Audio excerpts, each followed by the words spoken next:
عفو و درگزر کی یہ کتنی بڑی شان ہے کہ ہندا کو معاف کر دیا، قرضے معاف کر دیے، اپنے خاندان کے خون معاف کر دیے۔ سیرت طیبہ میں ہمیں ہدایت دیتی ہے کہ جب ہم دنیاوی زندگی میں کسی ایسے موڑ پر آ جائیں جہاں ہمیں معاف کرنا چاہیے تو ہمیں معاف کر دینا چاہیے، اس لیے کہ رسول اللہ صلی اللہ علیہ وآلہ وسلم کی یہ پسندیدہ عادت ہے۔ جب ہیرات کا مسئلہ ہو تو ہمیں رسول اللہ صلی اللہ علیہ وآلہ وسلم کی سیرت سے سبق لینا چاہیے اور دل کھول کر ہیرات کرنی چاہیے۔ جب فضول خرچی سے رکنے کا مسئلہ ہو تو ہمیں فضول خرچی سے بچنا چاہیے۔ اسی طرح حقوق العباد، میاں بیوی کے حقوق، والدین کے حقوق، پڑوسیوں کے حقوق، ملک و قوم کے حقوق پورے کرنے چاہیے۔ پروفیسر ڈاکٹر نور الدین جامی صاحب، ماشاءاللہ خوشی ہوئی کہ آج محترم عظیمی صاحب نے سیرت رسول صلی اللہ علیہ وآلہ وسلم پر اپنا لیکچر مرحمت فرمایا۔ آج کی گفتگو کے حوالے سے طلبہ اور طالبات کے اذہان میں کوئی سوال ہو تو وہ بلا جھجک سوال کر سکتے ہیں۔ سوال: عظیمی صاحب، آپ نے فرمایا کہ حضور صلی اللہ علیہ وآلہ وسلم کے معجزات کی جو تفصیل اور استدلال ہے وہ آج کل کے حوالے سے سائنسی دور میں بھی ثابت ہو چکا ہے۔ درختوں کا رونا، باتیں کرنا ثابت ہو چکا ہے۔ سوال یہ ہے کہ کنکریوں نے کلمہ کس طرح پڑھا؟ وضاحت فرمائیں۔ جواب: پتھر پیدا ہوتے ہیں اور بچپن گزارتے ہیں اور جوان بھی ہوتے ہیں۔ جتنی بھی معدنیات ہیں سب پتھروں میں شمار ہوتی ہیں۔ سلیکون بھی معدنیات میں شامل ہے۔ سلیکون کی وجہ سے آپ کے موبائلز اور سیٹلائٹ وغیرہ چل رہے ہیں۔ یہ دھات سنی بھی ہے، آپ کی آواز کو ذخیرہ بھی کرتی ہے اور بعد میں واپس بھی کرتی ہے۔ سوال: سوالات کے جواب مختلف جواب پیش کیے جاتے ہیں، اس سلسلے میں وضاحت فرمائیں۔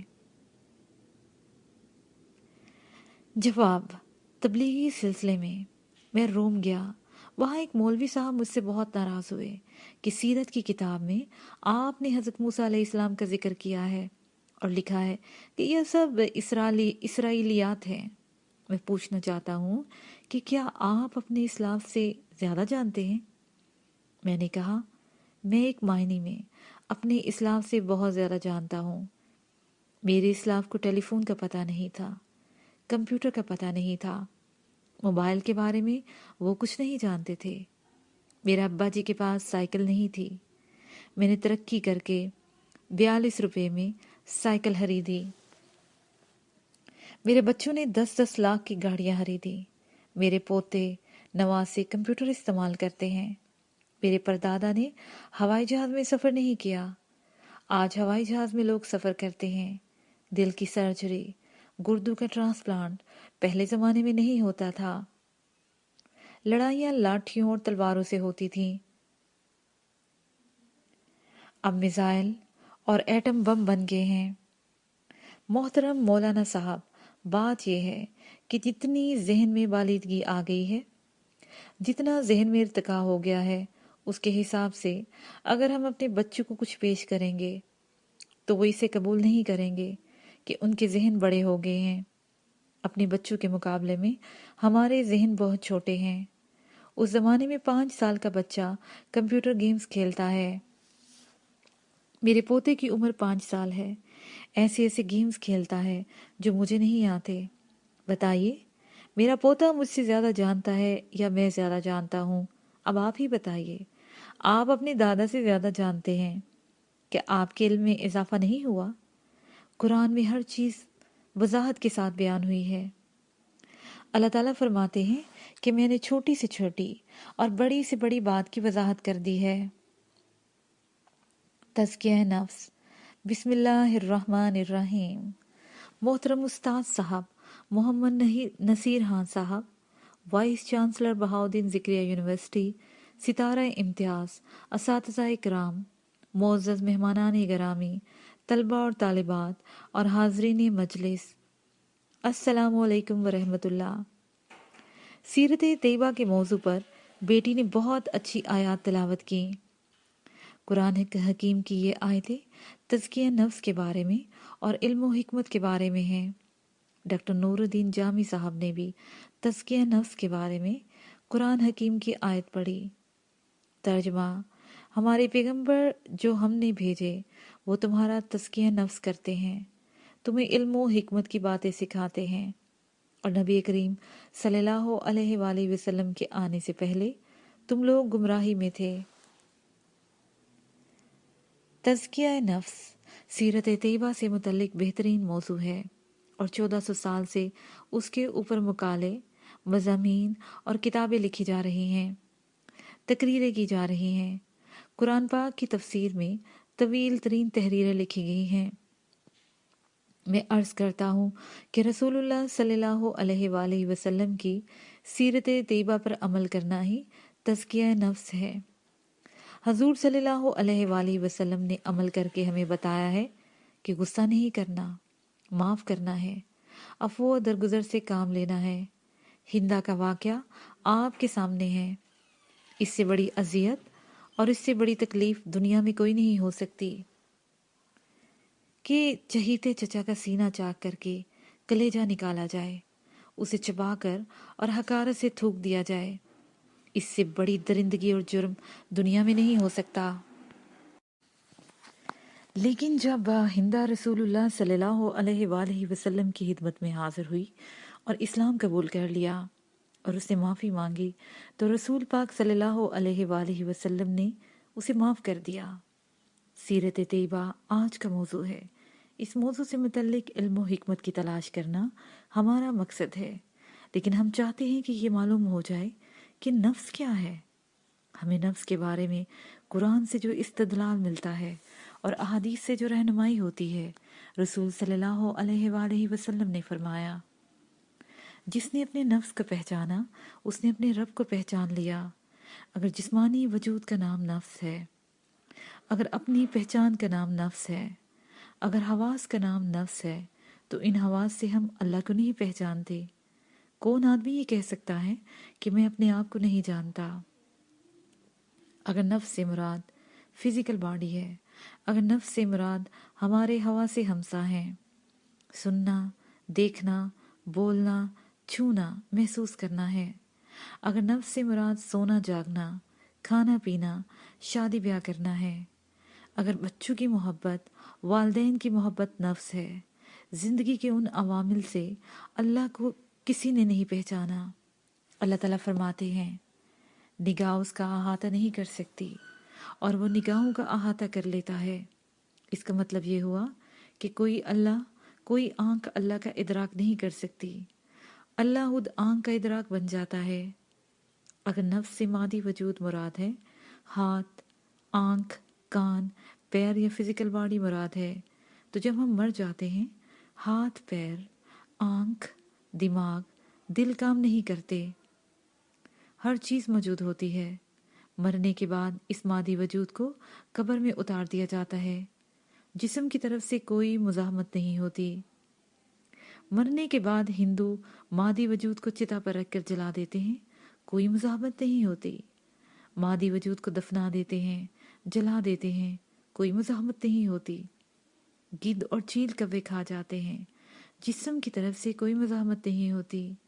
مردہ جسم کے پیر میں رسی باندھ کر پورے ملتان شہر میں گھسیٹتے پھریں، یہ مادی وجود آپ سے نہیں کہے گا کہ مجھ پر ظلم کیوں کر رہے ہو۔ مردہ وجود کے آپ ٹکڑے ٹکڑے کر دیں، جسم ایک سسکاری بھی نہیں بھرے گا۔ سیدھی سی بات ہے، مادی وجود نفس نہیں ہے۔ نفس وہ ہے جس نے مادی وجود کو متحرک کیا ہوا ہے، سنبھالا ہوا ہے، جس نے اس مادی وجود کو قوت سماعت، قوت بصارت اور قوت لمس منتقل کی ہوئی ہے۔ حضور پاک صلی اللہ علیہ وآلہ وسلم کا ارشاد ہے، جس نے اپنے نفس کو پہچان لیا اس نے اپنے رب کو پہچان لیا۔ مادی جسم کی معرفت سے صرف تحریکات عمل میں آتی ہیں۔ ہم اس بات کو جانتے ہیں کہ کروموسوم کے ملاپ سے جب ماں کے پیٹ میں وجود بنتا ہے تو اس وجود میں حرکت اور حواس اس وقت پیدا ہوتے ہیں جب اس وجود کے اندر روح داخل ہوتی ہے۔ اگر اس وجود کے اندر روح داخل نہ ہو تو